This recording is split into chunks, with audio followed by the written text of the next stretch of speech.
Welcome to Sweet Life Beat Life. We hope this video helps. You begin by installing the Live Share extension. This is the quickest route to real-time sharing. Once installed, sign in with your Microsoft or GitHub account so session links work reliably. Open the specific folder or workspace you intend to share and mark it trusted. This ensures extensions and terminals behave as expected.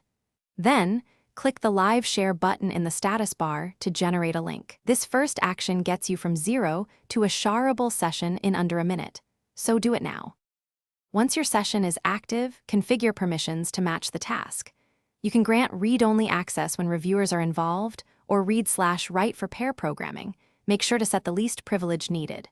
Next, choose which terminals, local host servers, or ports to share.